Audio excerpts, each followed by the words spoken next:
What up, guys? God bless each and every single one of you, man, and thank you for coming back to the channel and keep putting up with me, man. I appreciate the full support. I hadn't thought about it until actually just right now popped into my head, and I want to give each and every single one of you guys, man, a huge thanks before we actually get into the actual video. We just hit over 500 subscribers. It's not doesn't seem like a lot in the grand scheme of things, obviously, with people having a million plus and so forth, but for somebody who's a nobody, barely, and I've been doing this for a few years, but I've really been very inconsistent with my channel, to be quite honest.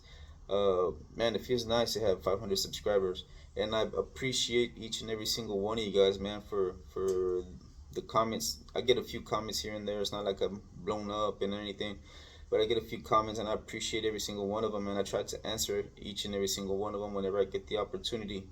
Um, Thank you guys, man. You guys are making this possible. You know what I'm saying? And 500 is a milestone within itself. And when I saw that, I think I'm at 503 if I'm not mistaken. So we already hit that five or over 500. So it gives me motivation to keep going. And so I appreciate each and every single one of you guys, man. Thank you so much from the bottom of my heart. Thank you. I'm gonna try to see if maybe I could do something special, man. A small giveaway or something. It's not gonna be nothing big or anything like that. But let me see if I could plan something here within the next 2-3 weeks. So we're gonna get right into this video. Thank you once again. I want to talk about a couple of my favorite tools for diagnostics and such. I don't have many of them. I have three of them that I really enjoy. I mean, I have a whole bunch of diagnostics tools, and I love all of them. And I love diagnostics. There's something that I've been learning and try to consume myself with as far as learning electrical and diagnostics. But I do have three that kind of stand out to me. Uh, that I really like using these. A lot of these are the first grab and goes whenever I have some diagnostics. Not just electrician, but just looking at things, figuring things out, which is what diagnostics is. A lot of people think diagnostics is always going to be just electrical, and it's not the case. The majority of it is, but it's just diagnostics is finding out what's wrong, pretty much in a nutshell. You know, and I'm saying that because two of these things are going to be for electrical, and we can still probably use one of them maybe for not electrical. The other one is not so much really for electrical and stuff like that, but it is to figure things out and find things. So without further ado, my first grabbing goal is almost always going to be, I think I've already said this in another video, is now this is a Power Pro Maestro, and if you guys do follow me, you've seen that I've recently picked this up. It hasn't been that long, maybe about a month at the max. And I do love the I was gonna say Power Stroke, Power Pro Maestro. But the one that I've always had before is the Power Pro 3, and that's the one that I've used. And I also picked up the Snap-on version of the Power Pro, which actually, if I'm not mistaken, it's actually made by Power Pro specifically for Snap-on, which is their EETC 900 or something like that. I forgot the exact model number, but it's like their multi-probe or something. I forgot what they call it, how they label it.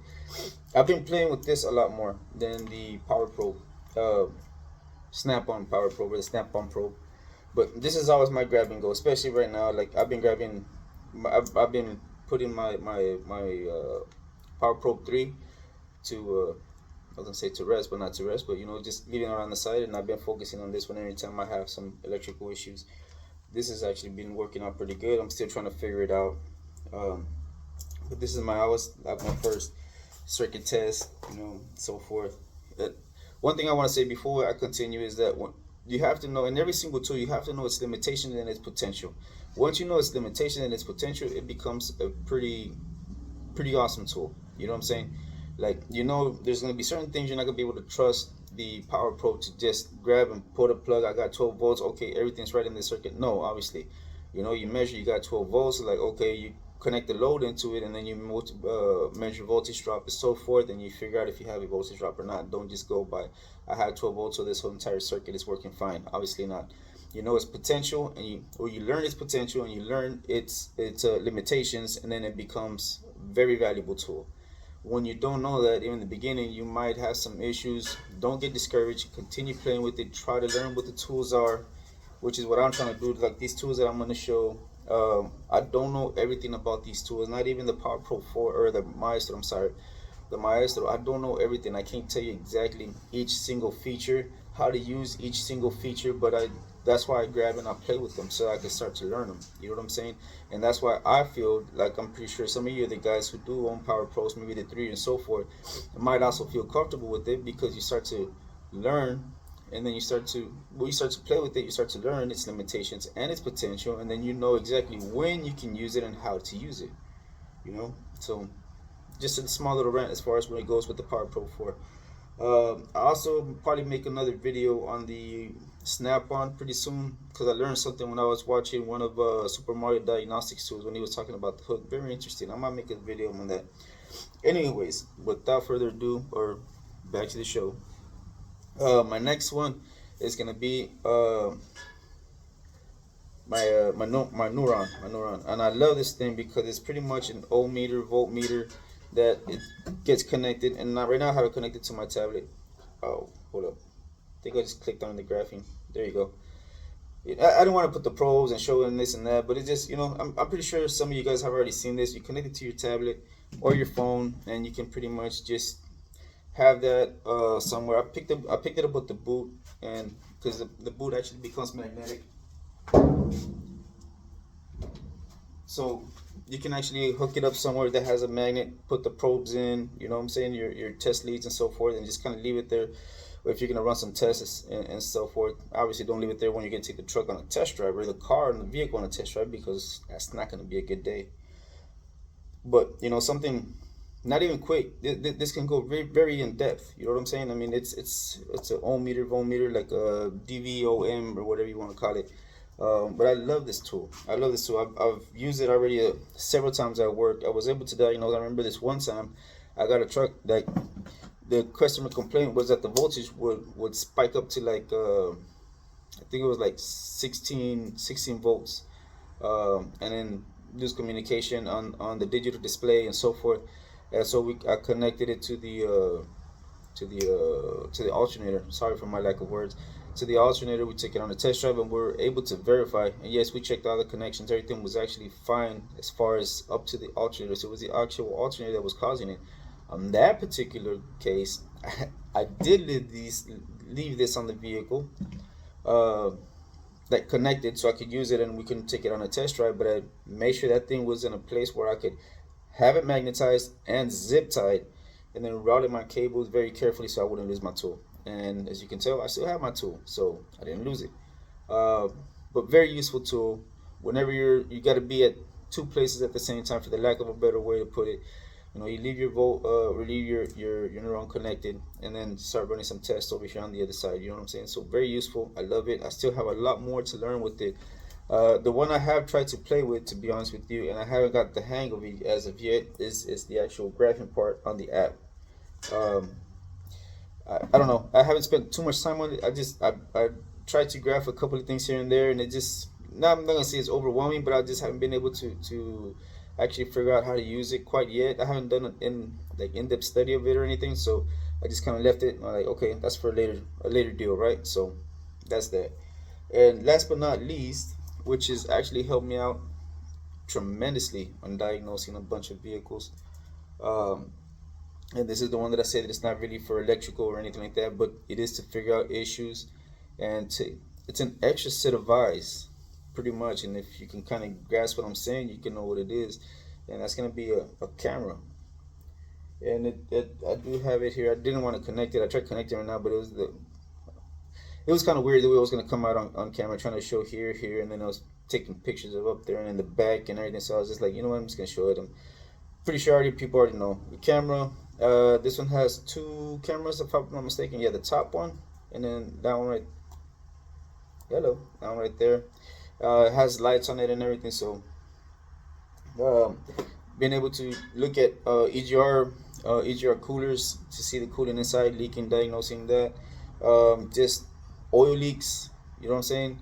When you have oil leaks and you can't really see it like clearly behind, like on these bigger trucks, because I have one at work, on these bigger trucks, on the Cummins i6 and the X15s and so forth. They have sometimes where they leak. You could either have a leak at either at the air compressor, or some other places, right? And then, but they're in between, or you could have it at the front gear housing. And so I put my camera in there to try to locate exactly where that oil is coming from, because I don't want to quote a customer a gear housing leak when all it was just maybe like the air compressor or the fuel pump or so forth, whatever the case may be. You know what I'm saying? And so that's helped me out quite a bit. You know what I'm saying? For any place that you can get into and you can't really set your eyes on it. Even at with one of my friends' vehicles just recently. Um, I don't really know too much about the old style of AC systems as far as when it comes to like the vacuums and so forth, vacuum lines and this and that. But he told me that, hey man, I got my hand on this vacuum line. I can't really figure it out. I can't see where it goes to. I can't find the other line and so forth. And we were just talking and looking and pulled up my camera, went in there. I found exactly where the line was going. And just messing with the camera inside, I found the actual actuator. The actuator, and they had the little pipe with the missing line. And what ended up happening, so I guess like while he was looking at it and me too as well, we kind of, when we had pulled the line. It's all his fault, man. It's his fault, I promise.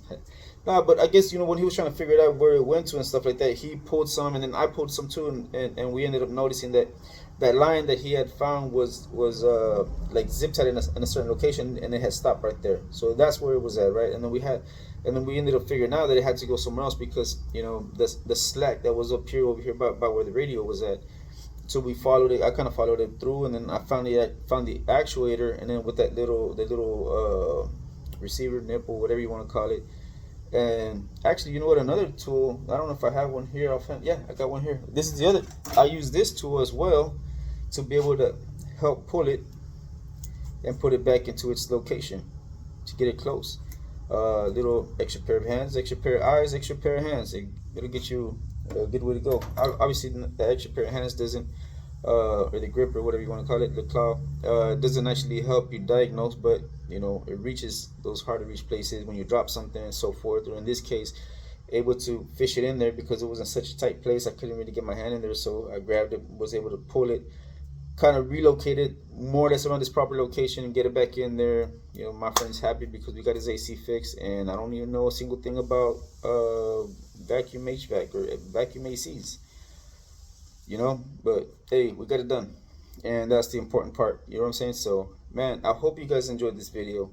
This is all I have pretty much for right now. Once again, thank you so much from the bottom of my heart for being such a blessing to me, man.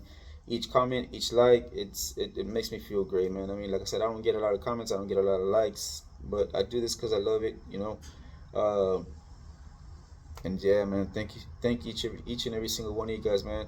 I love you guys, man, from the bottom of my heart. And if I can give you any message, is to seek Christ. You know what I'm saying? He is our Lord, our Savior. He is my Lord, my Savior. You know what I'm saying? And without Him, we have absolutely nothing. Even though it might look like we have everything, but without Christ, we have absolutely nothing. He is everything. You know what I'm saying? Because if we have Him, we have salvation. If we don't have Him, we don't have salvation, no hope for life after death. He is the resurrection. He is the life. You know what I'm saying? He is the way, the truth, and the life. And there's no other way to the Father but through Him. You guys be blessed, man. In Jesus' mighty name, I love each and every single one of you guys.